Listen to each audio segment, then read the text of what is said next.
to print. My camera keeps going in and out of focus. I don't know why. You're freezing too. Yeah, I just opened my settings thing. So autofocus. Let me just turn this off for a sec. All right, that should be fine.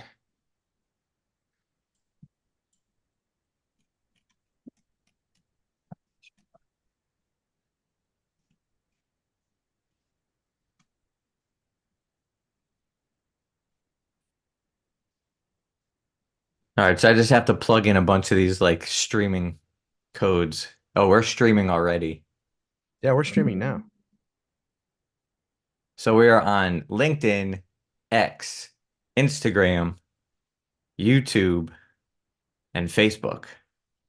You just changed to your streaming voice just now. Wait. Your I'm on the air part just showed up. The what part? I love the air. The I'm on the air part. I was watching TikTok live to try to figure out if we should try to do on TikTok live, and there's a Yeah. news anchor who put her phone on the desk as she was doing the news, and then she was also doing live. She was like on the air, but she was also live streaming her being on the air. It was She's just like, oh, hilarious to watch yeah. that because it was Uh, like, and she was doing like the weather, the news, but then she was going into that voice mm. and the way she read the prompt.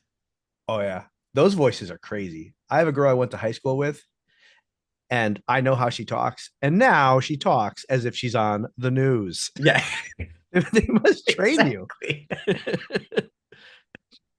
This particular news anchor too, she didn't understand how the weather was being communicated. So like Yes. the producer was trying to explain to her what like the average high meant. And so she's reading the weather, talking about the average. She was thinking she's telling people what the average temperature for the day would be. But the point in the script was supposed to be communicating that this is above average for the day, like historically. Yeah, over the years, yeah. But The she highs couldn't and get her mind around that, so she kept stumbling on the average high. But she's like, "How is it an average high? What is the high for the day?" He's like, "No, it's an average high." And then they're like going back and forth. She's trying to understand, and then he's like, "And we're on in three, two, one," and she's like, "And so here we're back," and da da da. And you're just like, "This is well, so funny. I can relate because we just realized that we're streaming. This is great." All right, so Yeah. we're also gonna do call in. The Yep. call-in section has to be set up separately, but we'll So figure we're that not out prepared too. at all. What's that? So we're not prepared at all for this. No, we're We're totally half prepared. we're half prepared. Well, we're not going to do call in until later, right? Yeah. 8:30. We'll take Eight some calls. 8:30.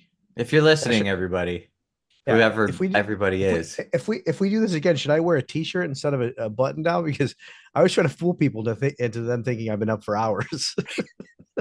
I was up just with Greg and I were up 6 a.m. praying, working out. You do you. What you don't have to If pretend. if this ends up being a morning show, all you disgruntled people on the way to work, like I'm your man, I'm your people. I don't want to be That's here either. that's right. We can figure this out. We'll figure out who our people are. Yes. So there's also chat, so people can chat if you're on a platform. We're streaming this through different platforms. So if you're on YouTube, if you're on Facebook, if you're on Instagram, if you're on X, or if you're on LinkedIn, you can find us. And then we are going to be talking about daily events, things that are going on in the current events world, and, and then we'll take calls. So the number is actually in the description wherever this is posted. Mm. And I'll say that out loud when we get closer to it because I don't know if everybody can see that, but what's on the list for this morning? What are we going to talk about? I don't know. I think we disagree on what we should talk about. I don't think we disagree. All right. Well, I mean, yeah, I think we should touch on a range of topics because we probably have different types of listeners. That's That's my great. argument. Okay. So for the more formal listeners, I think we should at least mention everything going on with Israel and Iran, and the threat of Israel retaliating uh, to the missile sent by Iran this week, and what's going to happen with that conflict. Um, I think people are terrified. I think I'm terrified. I don't want a war in the Middle East involving Iran and Israel, and people have a lot of different opinions on that. Um, so Iran fired 3,000 missiles, and now there's sort of a posturing going on between the two nations, and U.S. involvement is in question. Biden, President Biden, has talked about always standing with Israel, but he's trying to de-escalate tensions. And then there's conservatives out there that are proposing that we need a stronger stance, ranging from Trump himself, former President Donald J. Trump, if you haven't heard of him, and Yeah. then Ben Shapiro described this as a morally weak position to not push back. We are not acting as an actual deterrent. The United States is not actually acting as a deterrent. We become deterred. We're not. We Yeah, don't. I think, this it's an interesting thing. The news headlines itself, it's like, okay, war in the Middle East, unrest in the Middle East. I was Mhm. thinking about this yesterday. It was like, I remember, like, when did this whole, wait, remember being a kid and like peace in the Middle East was like, I just remember being like 6 or 7 and Well, like that's when you that. say goodbye to people. Peace in the Middle East. That's what it Everybody was. leaves. I was trying to remember how it was like a cultural thing. That's like saying peace out. Peace in the Middle East. Peace in the Middle East. Yeah, that's right. I was trying to remember what that was. I remembered it was from my childhood. I couldn't remember. But it's like, Yeah. okay, so this has been happening for our whole lifetime. Oh Like yeah. this is nothing new, obviously. Right. And obviously it goes back to, the 40s, but and obviously it goes back to like the Old Testament. But besides that, Yeah. it's like we could talk about that, or it's also all this around like surrounding stuff. Sure. Like you bring up like Ben Shapiro talking about this, and then it's like, all right, Daily Wire, and then it's really a commentary on commentary where it's like the news is insane. Yes. And I was thinking about taglines for a show, but it was like how we want to give a perspective here that's a Catholic kind of way to make sense of the world. Hmm. And specifically related to the current events, I was thinking about how like the right is too right and the left is too left, and like what we're doing. And then I was like, so what are we, just like the moderate channel or the moderate voice The or whatever? the It's fence like sitters with no the fa- backbone. and then I We was like, can't but choose. also that we also know about Revelation, you can't be hot nor cold and be lukewarm instead. We don't want to be vomited out of the mouth of God. Yeah, but does that apply to like current politics, or is Well, that no, like so your this moral this what life? I was trying to play with that idea of like, all right, so we're in the middle, we're not lukewarm, but we have this like balanced perspective. It also kind of comes back around to both ends, but we're not going to get into that as the title anyway. But it's like, okay, how can we make sense of these things without getting extreme Hmm. and totally crazy? Hmm. For So sure. anyways, that's the Middle East kind of just triggered that, like Iran, Israel. Obviously, nobody wants war. Nobody wants to be in such unrest. I have friends who live in Israel. Yeah. And in fact, one of them just messaged me last week. He was like, because I was like, when are you coming back to New York? He's like, when are you coming to Israel? Now's a great time to come visit. That was before Iran launched their Yeah. attack. Yeah. Well, I I don't think it's very entertaining for people to hear something like, "Well, I don't really have a strong opinion."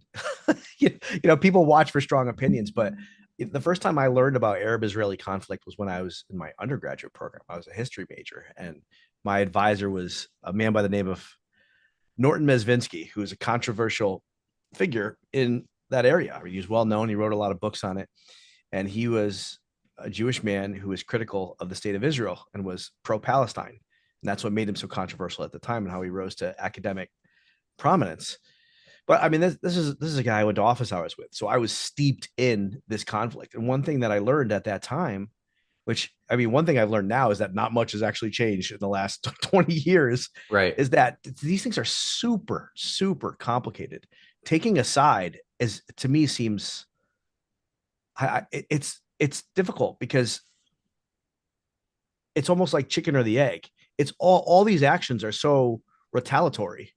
Yeah. Like, who is who committed the first act, which is causing this response, which escalates, and then there's brief moments of peace, but then you realize it's so complicated because there are different sects and sub-organizations, even within Islam. Sometimes they're drawn along national borders, sometimes they're small groups. Now we have what were terrorist groups that have like risen to the level of government control, and it's a mess. And then you have, I mean, and then you have like a Catholic. I mean, I have a Catholic perspective too, and like if I was like if I had to pick a side, like just pure on religion alone, I'd probably lean towards the Jewish faith, right? I mean, that our Catholic faith has grown out of a Jewish perspective. Islam like developed later. And I mean, I'm neither Jewish in a religious sense nor Islamic, but I mean, I don't know. So it just feels so complicated and so messy, and there are these super strong opinions out there. What Ben and then there's the Ben Shapiro. It's more sophistry than anything. We are morally weak if we do not defend Israel. It's like, man, he's like challenging my manhood. Like, we're more the psychology of the messaging from the commentary. Like, that's his reasoning. We are morally weak if we don't defend Israel Well, I think against he speaks about morality Hamas. in the sort of like basic human virtues kind of way. And I think his point is more about the fact that Biden doesn't issue any kind of real stance and back it up with anything. So he's He just doesn't, saying, right? don't do this, no Putin, don't do that. You stop that. But then what does he do about it?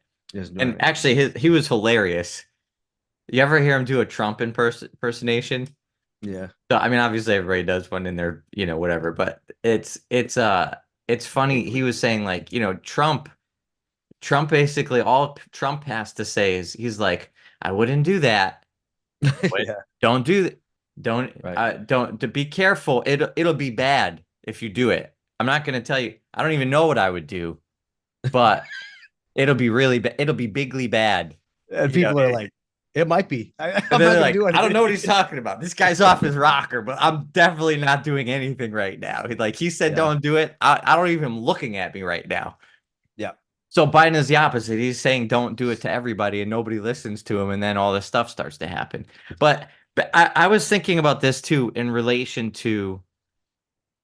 Did you watch the Tucker Carlson interview with Putin when that was on? I did. So, and Putin has talk about sophistry. He has like all of this history of, why they have a right to The land. Yeah. invade Ukraine, and it's all this Mhm. historical stuff. And he goes back thousands of years. And I was thinking about that relation to our country. And I mean, this is a lot of current events I'm wrapping together here in one statement, but Yes. because in our country, it's like, okay, so then the Native Americans should just revolt and take back the country because that's, if you want to go historical and you want to go to like land ownership. And then that's essentially what there's another news article that or news I, headline. I want to pause right there. Matt Walsh commented on that very issue Oh yeah. recently. Yeah, because there was a Native American on Twitter who was saying like, it was like, dear, the title of the tweet, or I don't even know what it's called on X anymore. They're still called tweets.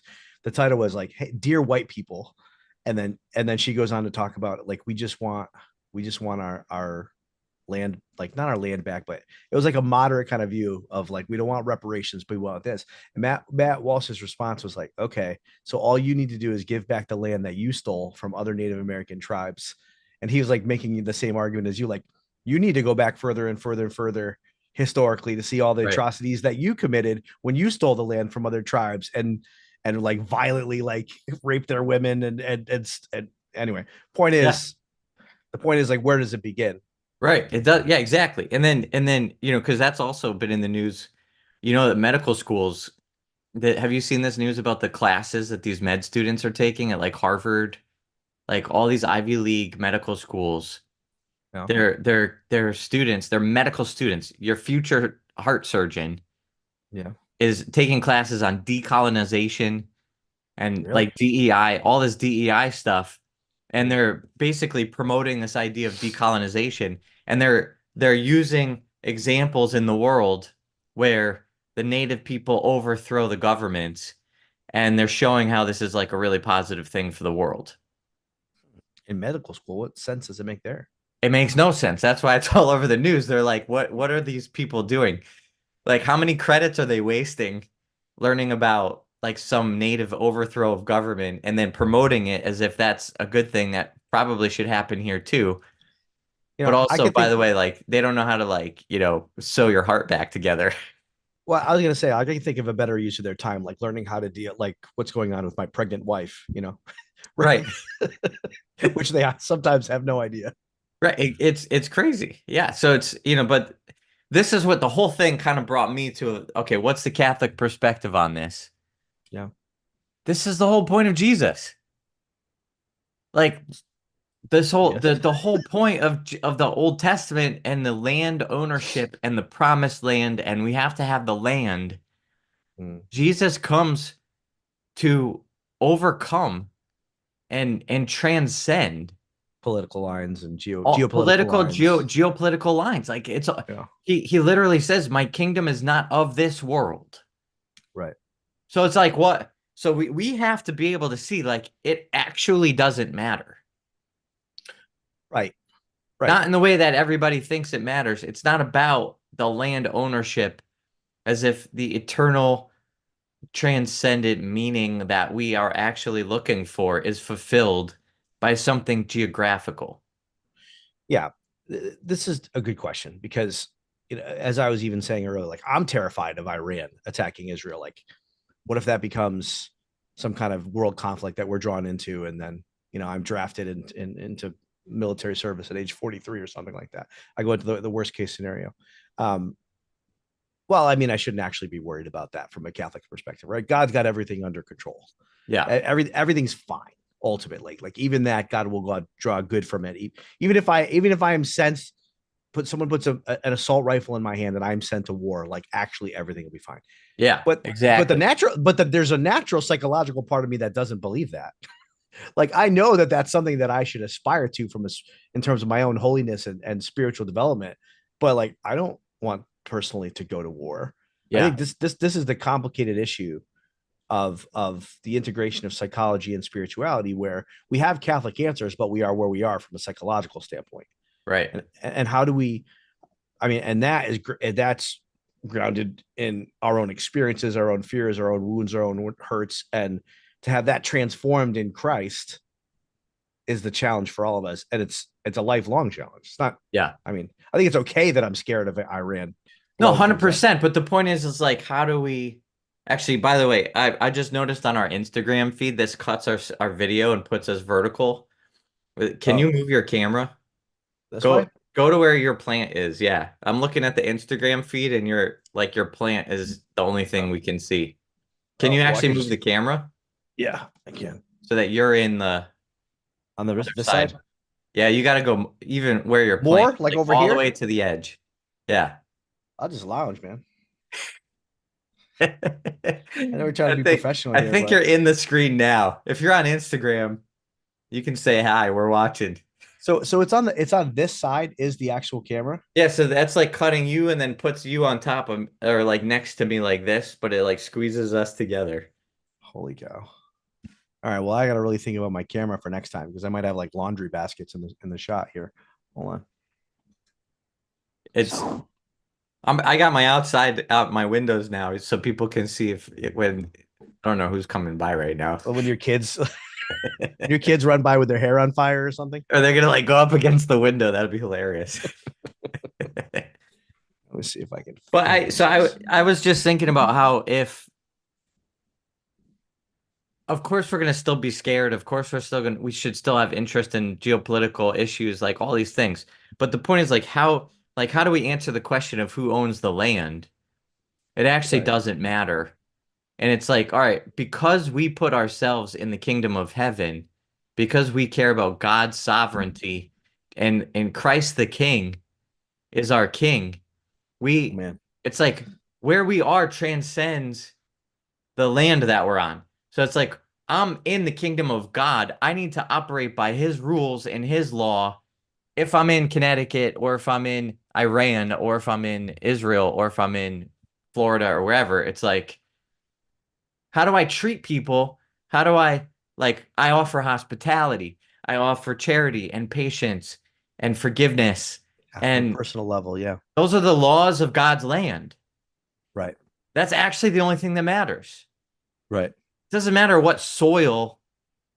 It's like such a human thing, and it's so ingrained in us from like time of old, Time immemorial. time Time immemorial. immemorial. There's an extra vowel in there somewhere. Time immemorial. It's at the time Time you don't immemorial. remember. And it's Yes. it's because it's like, okay, if you have land, you can plant crops, you can find a place to live. Like it's literally survival is based on land. Yeah. And so then you get into, the tribes of Israel and you get into like who owns what land. And like the whole Old Testament is filled with that. And of course, that makes sense to our humanity. And literally all of history up to the incarnation is a story of The like natural order. fighting It's kind for land and having that natural order. yeah. Then Christ drops into the middle of history Yeah. and he changes the entire narrative. And it's no Right. longer about this world, it's about the next world. It's the proclamation of the kingdom of heaven. And Christ Mhm. says, "Follow me, and I'm going to live for this, and you should live for this too." And then now this is the new law. Now this is how to live your life. So to follow Christ, to be Catholic, and to follow Christ means that our perspective now is totally transformed by an other world perspective. Yes. Over time, more and more, the more we follow. Right. But that's Because that's the it's the invitation. call. It's like Yeah. Yeah. Yeah. Yeah. we have here's like a switch that you can make now. It no longer matters what soil you live on. Do you think that that can just be done cognitively, just like a switch? I don't. I think in some ways the experience of life makes that more, gives us more or less access to that belief. Or are you So talking about phenomenologically, like yeah, conversion wise, phenomenological, like how much because you we're trying, actually think that way? right, because I imagine there are people that are listening, and like I said, I put myself in that camp where, like, it goes back to my other point, which is, yeah, I want to get to that. I want to get to that level where I'm thinking of transcendentals, but I'm still here. And I think trauma oftentimes, when informed by prayer and God's love, that can help transform us into seeing how temporary this life is, that the kingdom of God is a whole nother layer of reality that I can kind of hang my hat on. But Yeah. before that happens, I think it's very challenging for us to just be Catholic and just think about it in Catholic terms. Like, we have to experience something that helps give us a view towards what Christ has actually promised. Yeah, I think it's it's a unique story of every person. I think everybody has their own. If you look at the lives of the saints, there's like the gradual conversions and then there's like the immediate like The Saint radical, yeah. Paul like kinds of experiences. Or, I think about like Francis was more gradual. I love Saint Francis's story. He was gradual, but he was like it's not just a head thing, but he was inspired in his heart to Mm. something, but he didn't really get the fullness of it. No, And then he but like gradually lived into it. yes, well, gradually in a certain sense, like over time, but he also was like had huge spikes of growth too. But he was also some crazy, histrionic, passionate Italian, kind of guy that He was all in. No matter could what it was, he was all in. he he could have used some psychotherapy, I think. Thank God he didn't have psychotherapy. Who knows I know, how I that know. could have messed up his Modern story. psychotherapy. He woke Francis. Right, exactly. Boy. So, all right, what else is on our list? All right, so we're gonna go from I don't even think you want to talk about this, but we're gonna go from geopolitical issues to TikTok. I'll talk about whatever you want to talk about. I want to I'll talk about talk this. about whatever you want. I mean, I don't want like all our news to just be a regurgitation of what comes on the Daily Wire, but I mean, our audience probably is pretty familiar with the Daily Wire, and this is a commentary on a phenomenon which is worth talking about, and it's Brett Cooper, who I think really helps you lock into what's going on a kind of phenomenological ground level in the culture. And she often speaks about dating. And so she commented on this TikTok trend called the taxi cab theory. And I think that this theory is a way of making sense of the challenges of dating nowadays. And the taxi cab theory is that men are like taxi cabs, and that if the taxi cab light is off, they're not gonna pick up a new uh, pedestrian. So they're not going to pick up. They're not willing to date. They're not ready to date. Yeah. And so if you don't have the light on, if the man that you're interested in doesn't have the light on, like don't try and hail the cab, is the Yeah. point. And then there's this other kind of sub point, which is like once the light is on, it's almost like the next guy, the next woman that they come across, now they're ready to settle down. So now they're going to get married. But before that, they're not going to date, right? To me, this sounds a lot like, remember that book a few years back, like He's Just Not That Into You. It was Is like that a pretty movie? popular.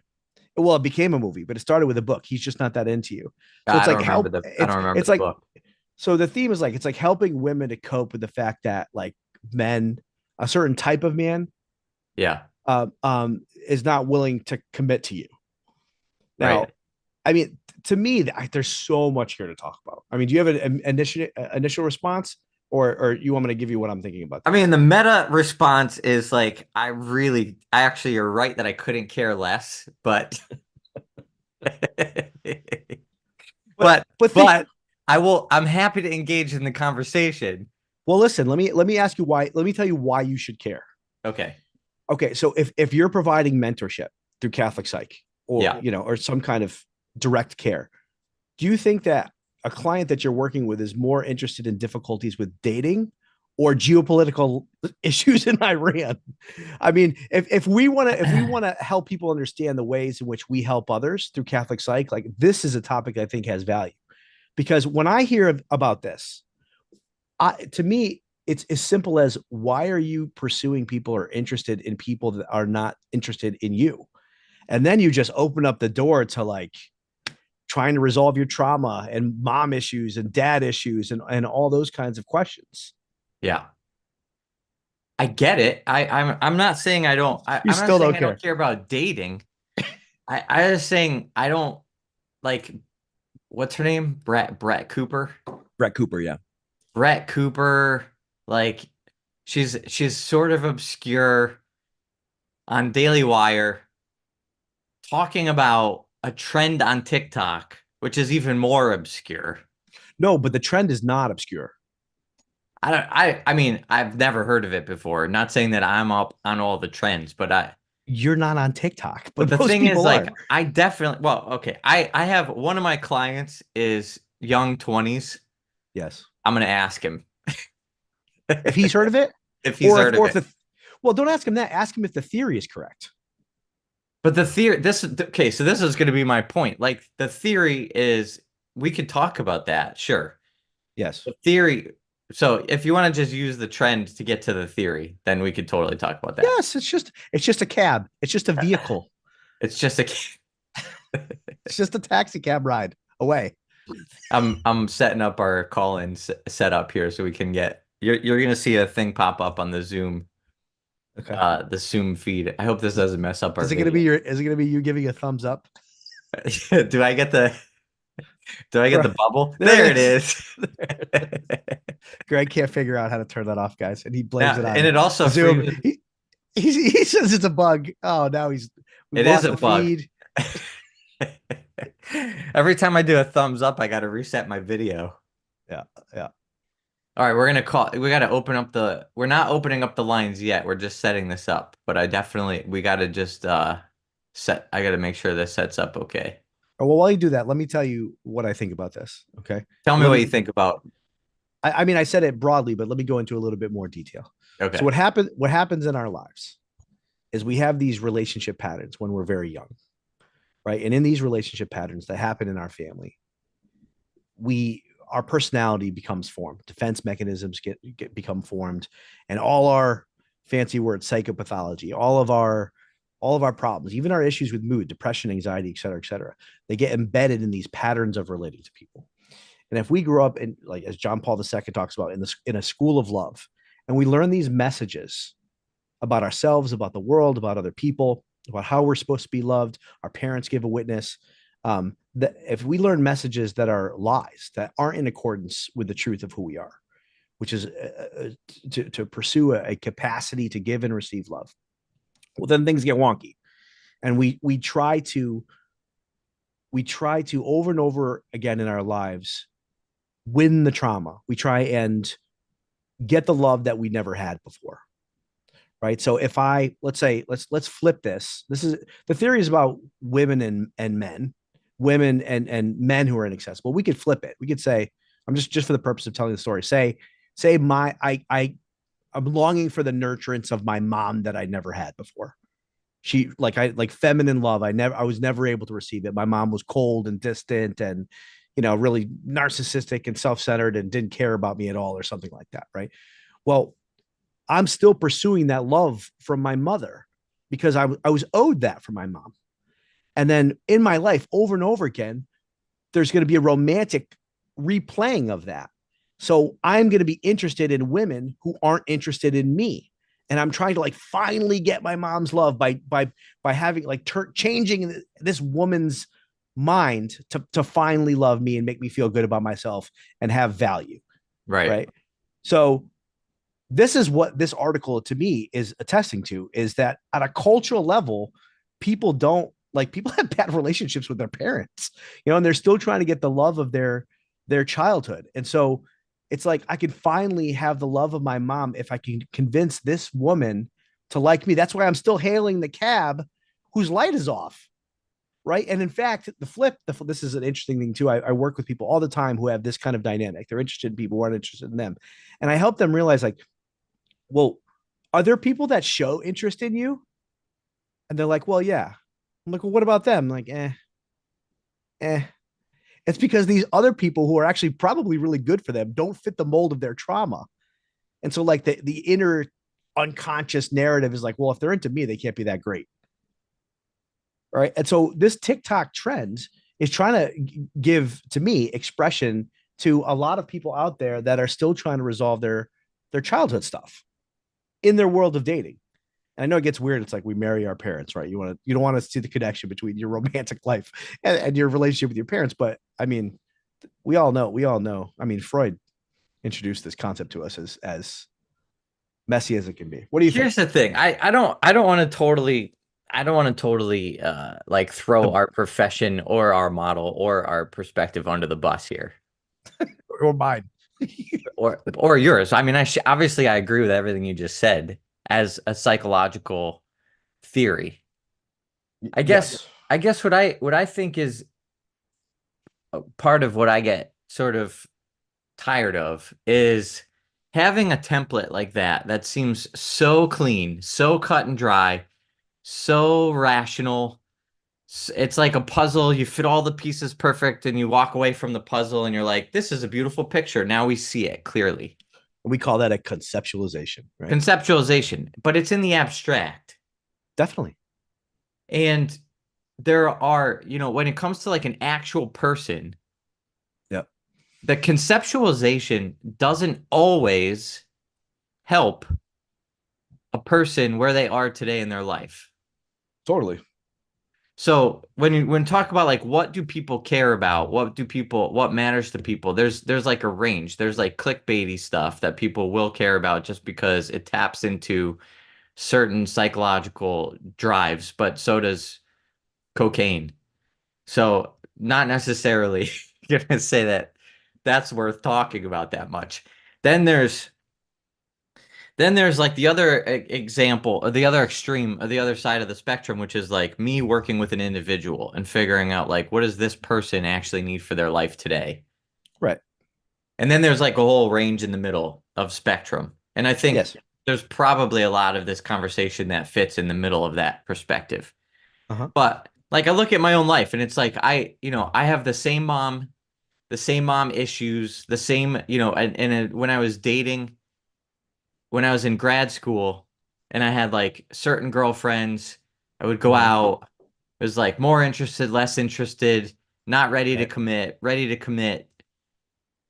And then I met Barbara, Hmm. and like I wasn't like a recluse. I didn't stay in my basement. Like I was out. I was dating. I had, a variety of different kinds of people and social relationships and different things that I met. And there's like certain personality traits, and I'm in grad school for psychology, so like obviously I'm paying attention to these things. I'm thinking about my conceptualization. I'm thinking about the girls that I'm dating. Yep. And like there's girls that I dated that have like similar stories, similar personalities to Barbara, Hmm. and I just wasn't interested. Hmm. And then at some moment something happened, something very different. Yes. And then I met Barbara and I was like, I'm gonna marry this girl. Yeah. And so, So okay, so what's your actual objection given so that? my point is like in my story, Yeah. I like could I wrap it all up with a nice neat conceptualization? Does that really tell the real story, quote unquote, of like my relationship with my wife Hmm. or my dating history or my like no. I would object to say like I'm not gonna I don't think I can like wrap a trend or a title or a conceptualization around the uniqueness of a person's story and like something like okay, dating or falling in love or getting married or why people are doing this or not doing that. So that's the deeper part of me that's sort of like objects Resistant a to it. little bit to these kinds of conversations. Well, I think I can go some of the way there with you because I agree that there is something mysterious about the call to marry a particular person. There is that kind of phenomenological, experiential notion of like, well, there's just something about her. I don't know. Like it's Right. I don't know why her as opposed to not those other girls who were quite similar. Like, why is God calling me to be with this particular person? I can say that's true about my wife too. There's something intangible or mysterious about why I chose her. Yeah. However, I do think that the patterns that were there are important, and probably, I mean, you tell me. I'm not going to speak into your marriage, but or maybe I will speak into your marriage. Um, I'm sure that you probably even to this day still project stuff from your mom onto your marriage. Yeah, of course, but this is kind of the point, and we could talk about bad therapy too, the new book that came out. But it's like you could always make sense of things in hindsight. Like we are Yeah. creatures, our creativity made in the image of God. Like we want to create order out of disorder. We want to find narratives. It's the whole Gestalt theory. It's like we want to find a way to fit it together. And in Yeah. hindsight, it's like, oh, if I walk in and I'm stressed out and I had a long day at work and my wife doesn't give me enough attention and doesn't want, she's not like sitting there waiting for me to get home and is like, tell me all about your day. I've been just sitting home waiting Man, for that you. that pisses me off Yeah. And then I can be like, because that's what this is you deserve. just like my mom when, and I was in high school and she never cared about my day and she was Mhm. too absorbed in herself and she was in she had conflict with my dad and they ended up divorced. And this is Yeah. all now I can make sense of why, my wife not paying attention to me really hurts so bad. It's like Hmm. maybe, but how certain are we of the direct one-to-one correlation between it's like oh so if my mom was doting on me and like paid attention to me You wouldn't like have this married is the Barbara. hypothesis Yeah. is maybe I wouldn't have married Barbara or if I did maybe I wouldn't be so hurt when I have that experience when I'm coming in from work. Well, I don't think it's purely pathological. I think Barbara, to continue with your example, is like your mom and dissimilar to your mom also. So like there is something familiar about that, which makes it comfortable in the beginning, but also she draws you into something more because she is actually not your mom. No, I know, but I'm just saying, like, I think probably any woman I could have married would have qualities that are like my mom and not like my mom. Like, we make sense of these connections and we say, well, therefore it's causative because we come up with this correlation and somehow like one led me to want to be with my wife or not. But And I would I would say in the beginning of meeting someone, there could be more. Like you said, I could marry a woman that was any woman that was both like my mom and not like my mom. Like I don't know about that. Like I think if someone had a completely, entirely different personality than Barbara, you would not have been interested.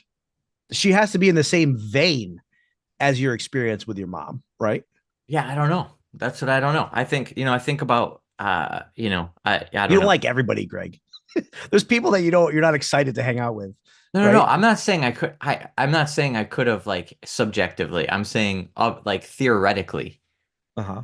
Theoretically, there are I don't know that there's a one-to-one correlation between my mom and people that I would have liked to be with or not. Mm-hmm. Or reasons why I ended up with my wife. Mm-hmm. We can make sense of that after the fact. It's like now I have a wife and now I know her personality very well. And Yes. now I like in hindsight, I can make sense of this and I can tell the story and I can write this narrative and I can connect all these dots. So do you think that there's an overlay of narrative, or is it that the unconscious was always operating and you can only see it now? But that's my point. It's like You don't know. you could never test that. Like how could you ever actually test that? Well, anecdotally, we test it by helping people. Maybe. You don't think you help people? In fact, turn off your cameras, everyone. We're not. We have no value whatsoever. No, no, no. The point is, it's like the why behind the helping. Of course, we help people, Right. but our whole theory of helping people is grounded on the fact that actually the relationship is the most important thing. Like us being in relationship with the people we work with is Oh, actually the the most current. important thing, Oh, right, right, yeah, yeah, not the like brilliance of our conceptualization. I think it's a totally. tool, but it's not the causative factor. It's not the mechanism of action. It's not the mechanism of therapeutic action that we are making all these connections. I think we could be wrong in our correlations and still Yes, help people. yes, but how we are in their presence does matter, and how we are in their presence is determined by how we perceive and conceptualize what the person might need. So if someone grows up, I mean, I think it's fair to say if I grew up in a critical home, this person needs healing around someone who's affirming rather than critical. And therefore that determines that we might emphasize being affirming with someone to kind of heal that wound that came from criticism. So the how does matter. The conceptualization does matter.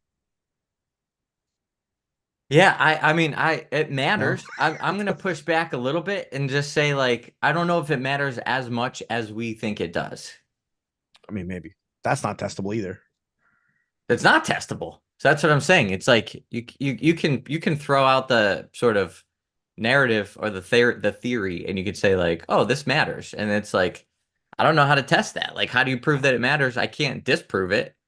Okay. But I mean, you could disprove it. This is the other piece of it. It's like all the examples I just gave you. Like if somebody had a personality like my wife that I was dating and then I wasn't interested in her and then I meet Barbara and then for some reason there's something about her and the Yeah. something about her cannot be boiled down to a characteristic because her characteristics I could see in another person.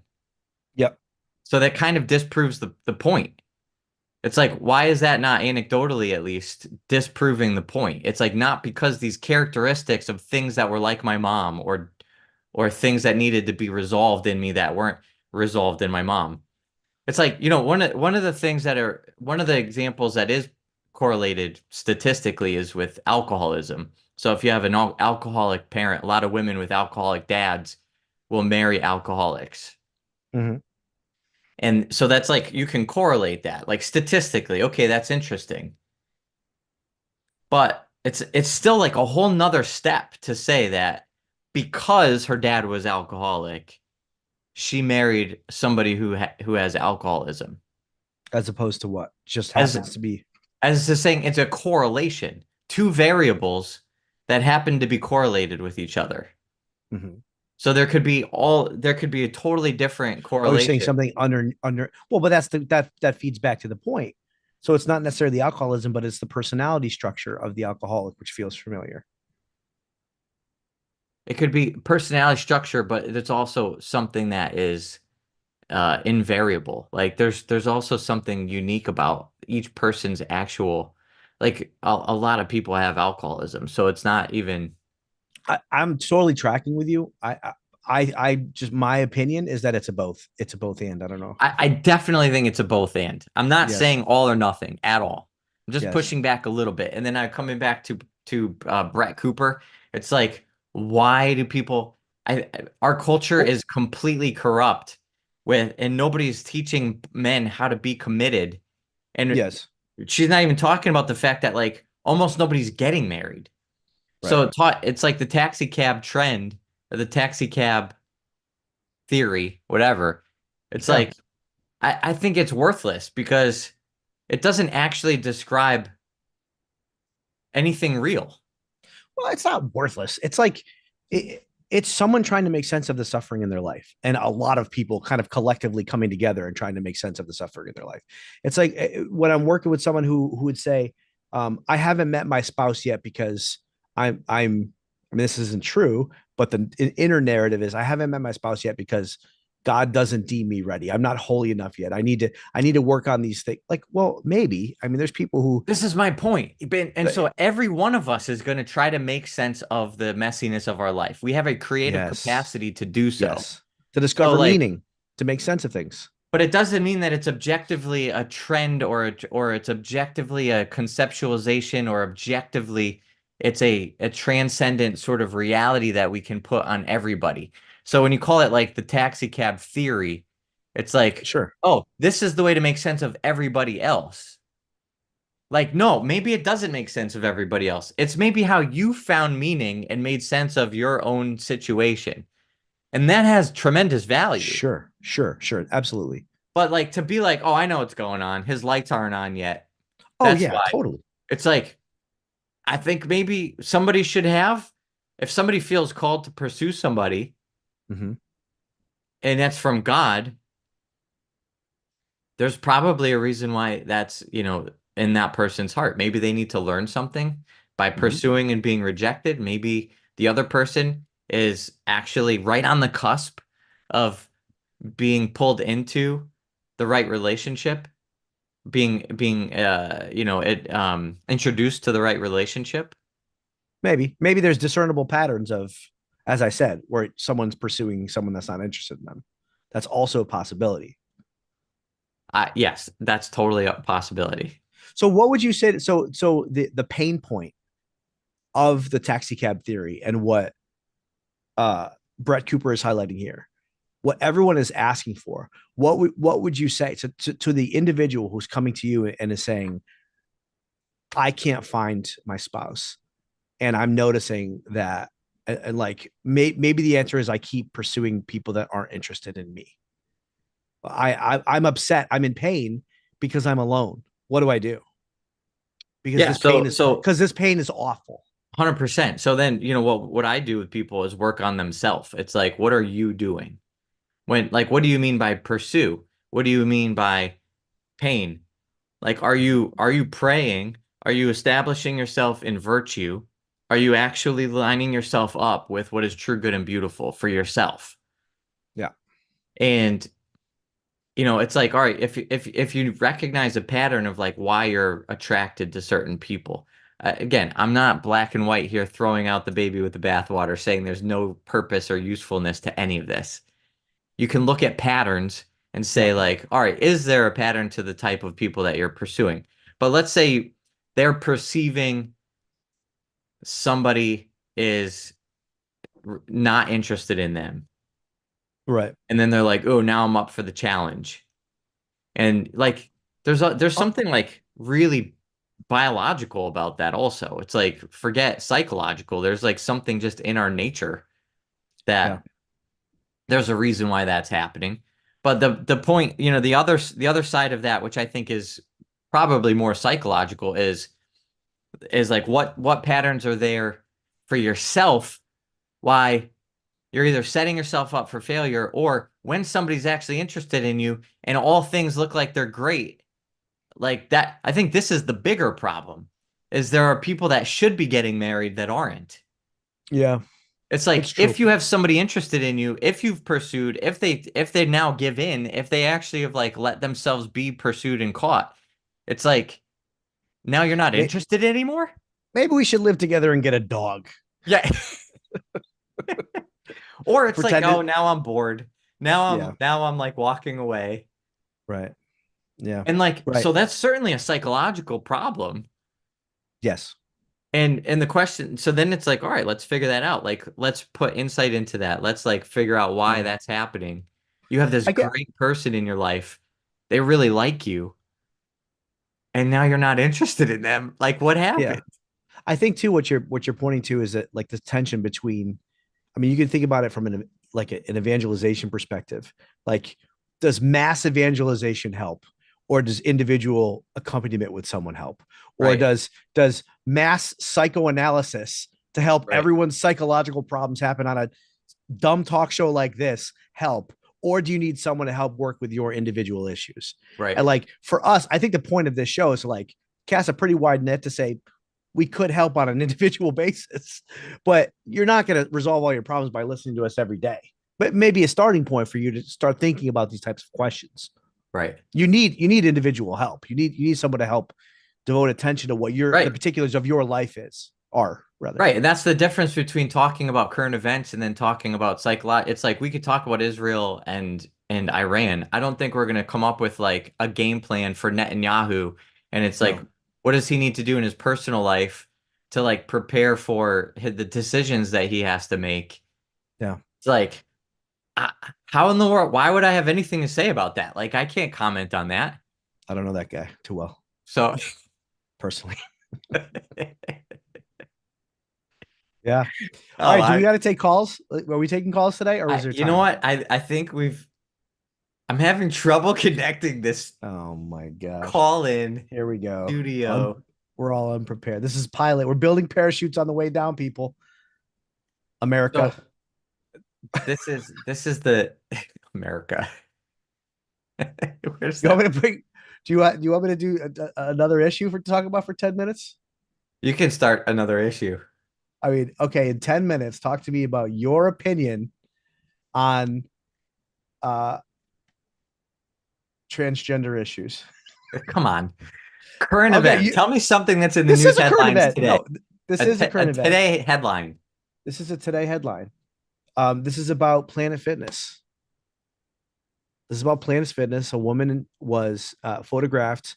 I get so confused at the labels here. So it's a trans woman. So I believe that's someone who's born a biological man who believes themselves to be a woman in the locker room. She took a picture. She took a video of this person in the locker room, posted it on TikTok, tried to get help from the staff at Planet Fitness, and they canceled her membership and side with a gender affirming perspective, a woke perspective, and this has caused absolute outrage. People are canceling their Planet Fitness memberships across the United Welcome, States. host. You are now in the host room and can manage your callers from the call-in studio web interface. Okay. Okay. Maybe we have a caller. No, Maybe we it's the could do, we woman. don't have a caller yet. We just Is the got woman? Do the we have the connection woman on the going. line right now? No. The Planet Fitness woman. Anyway, to finish the thought, the so people are outraged by this. There's all this controversy in terms of Planet Fitness's response. I mean, they basically take the position that people who are not accepting of trans women in the locker room are bigots and not woke enough and antiquated. And there's a lot of evidence that they wanted their employees to lie because a lot of people would call up and ask them what their policy is on opposite gender in the locker room. So this is happening at a kind of like a policy cultural level. I know you've spoken a lot about like the issue itself from a deeper psychological, psycho-spiritual standpoint, but this is happening at a policy level and it's made the national news. Um, any interest in this topic whatsoever? Anything worth mentioning? I feel like we've beaten the dead horse here, but I Yeah. do, I think the bigger picture is that number one, I was talking actually I just interviewed Peter Kraft. Yeah. And I asked him this question, as you know, and we're sort of like talking about all these things at a high level, like his academic intellectual perspective on all this stuff. He's talking about the history of philosophy and Cartesian dualism and like all this other stuff. And I was just like, he was making this point during our interview that, you know, like we are fundamentally rational creatures and we are attracted towards reason and we are drawn to what is true. And so then, but so that was at one point, and then I was just like, all right, but like all the stuff that's happening now, how did we get here?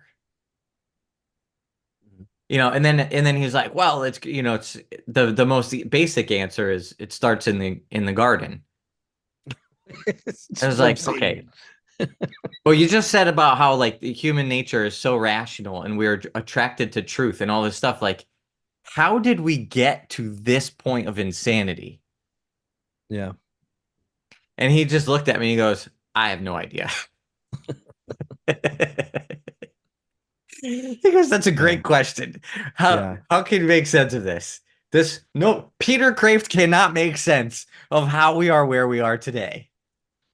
Well, isn't it driven largely by compassion, right? For the marginalization of minority groups and But it's so uncompassionate.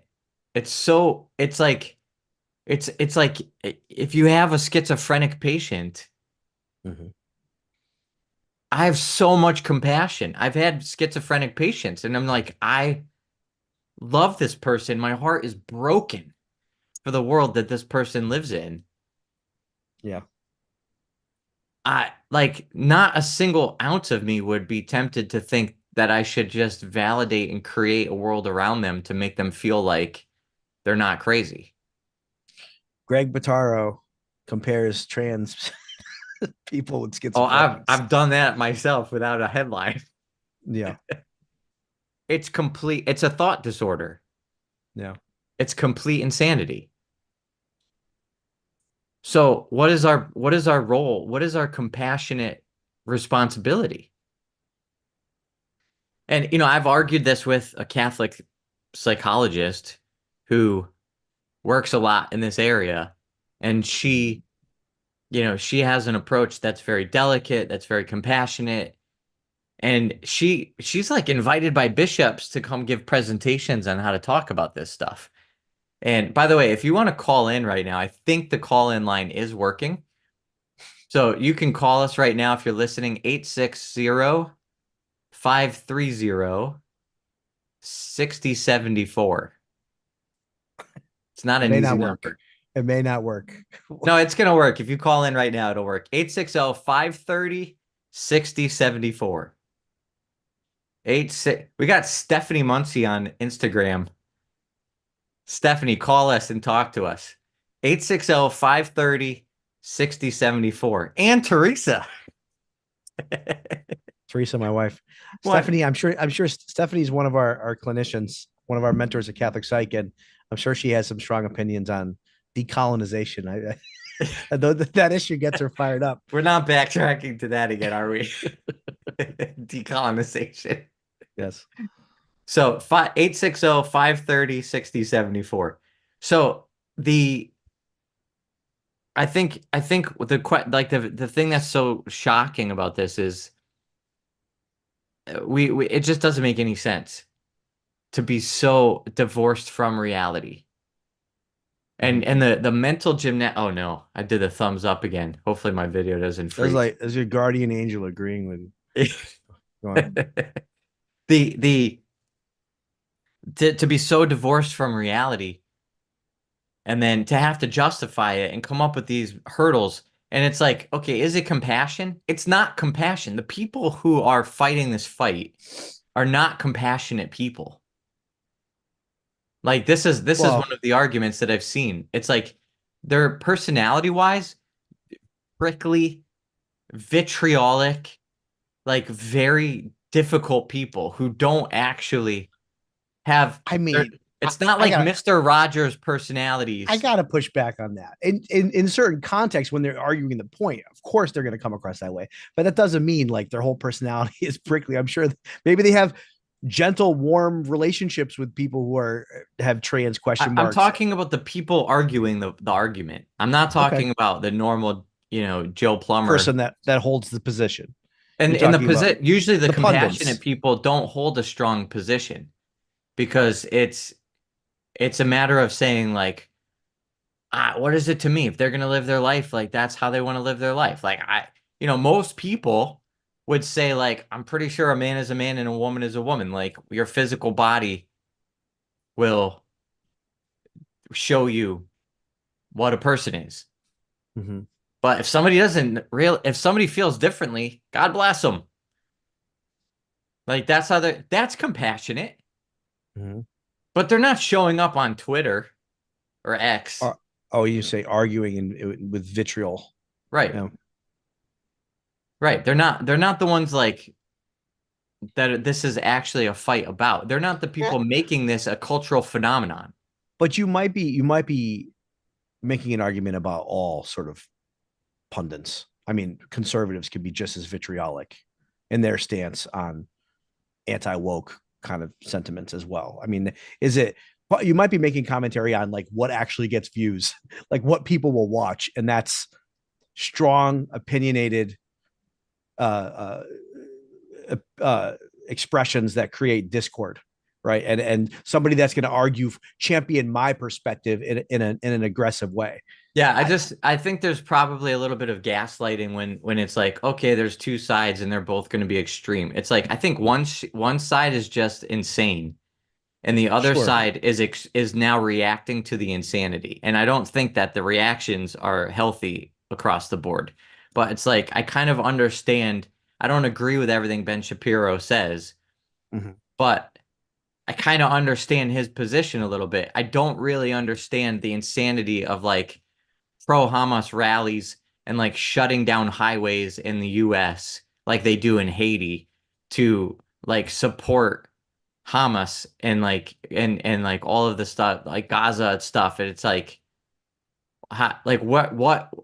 who people are not looking around and seeing reality. It's not really changing anyone's mind, that's for sure. No, and it's a horrible conversation. I think it's a pointless conversation, but the point is there are people actually being insane. Whether I'm saying that is changing anybody's mind is not my point. My point is there's actually people being insane in this world, and the world is not calling it insanity. That's a problem. Yeah. And then all of a sudden now it's like newsworthy. Like, how is it newsworthy? If my neighbor's schizophrenic and starts talking about the aliens are taking over, it's like step one of compassion is like, I feel really bad for this guy. We're on step 139, which is how we're activating town resources and state resources to protect against the possible invasion. And then a lot of other people now are like, what is going on? This is insanity.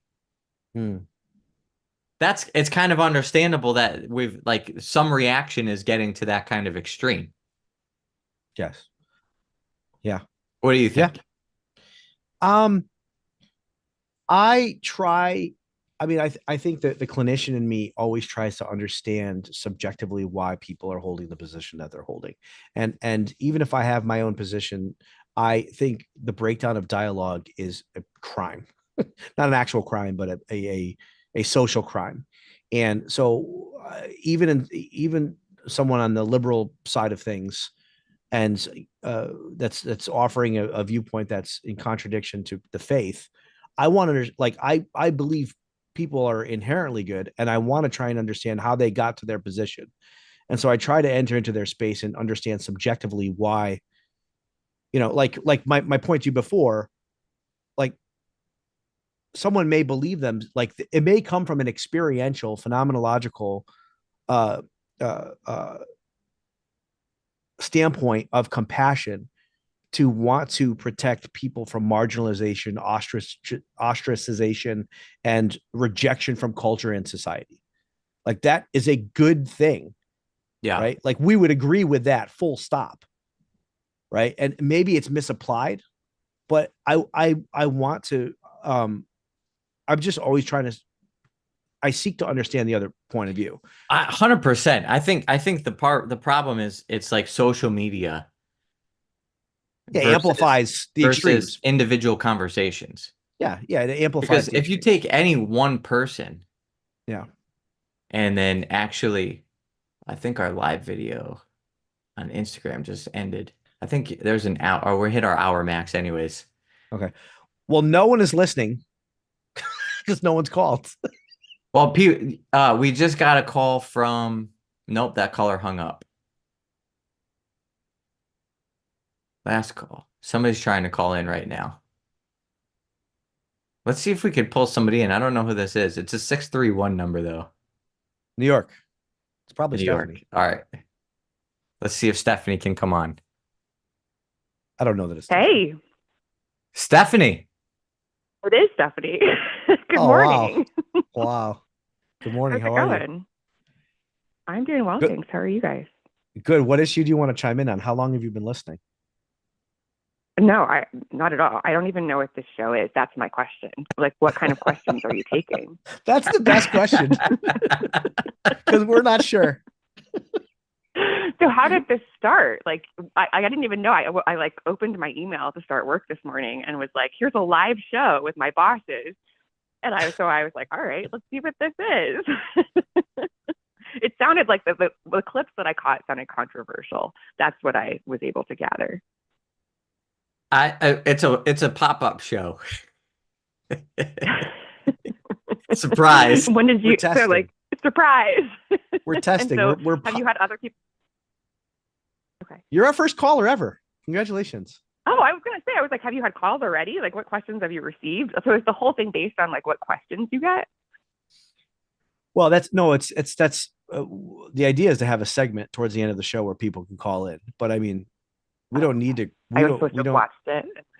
We don't need callers to blow hot air for an hour, Greg and I. So, but I know that we want to hear from the people.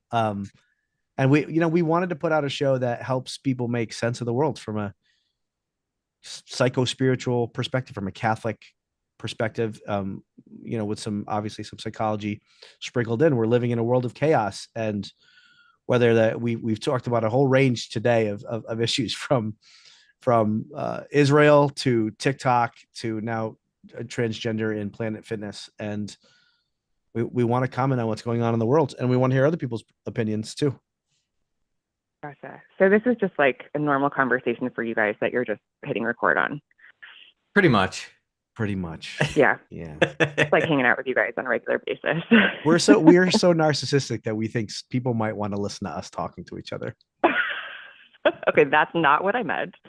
No, it's true. And then if there's like 5 listeners, it's like validates our narcissism. So it's great. We're just going to do that. Well, I'm glad to learn about the show, and maybe the introduction helped others to get clued in on what it is too. And so that's great. Well, I'm excited. We'll have to have you on at some point. Well, she is on. That sounds great. No, but like on. as an actual kind of guest that we're interviewing, we can talk about decolonization. Do you have an opinion on that?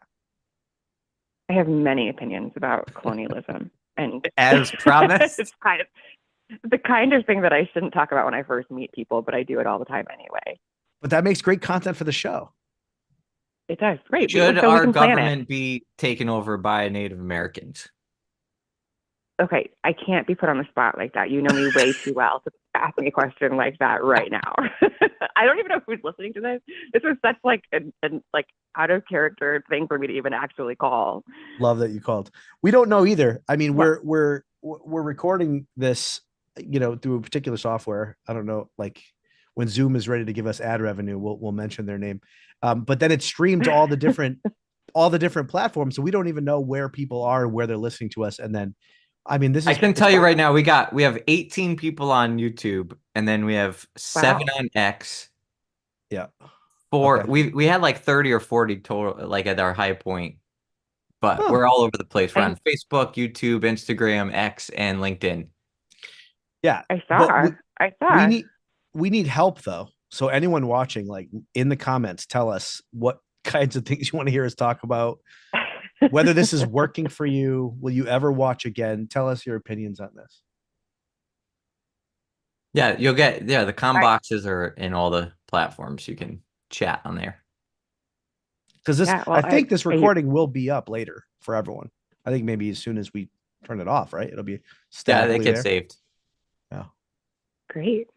Yeah. Well, when I logged into when I just opened it in Instagram, it said had like 40 other people had been at some point watching. I think.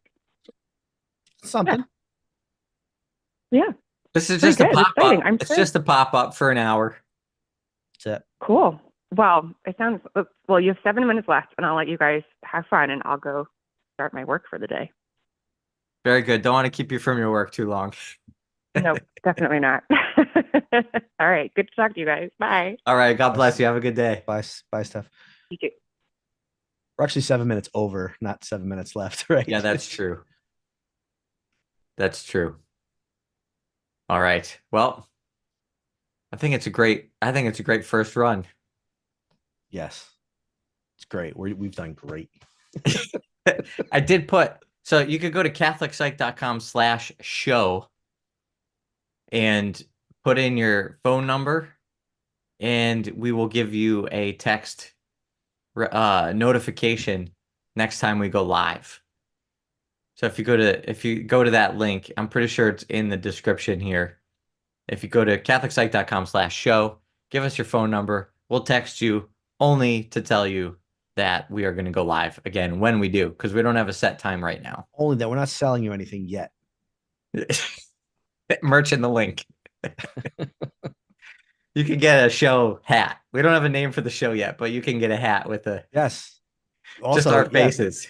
give us suggestions for the show name too. You might be able to name this show. Then we'll send you a hat with the show name on it. All right, time to wrap it up. Thanks for the memories.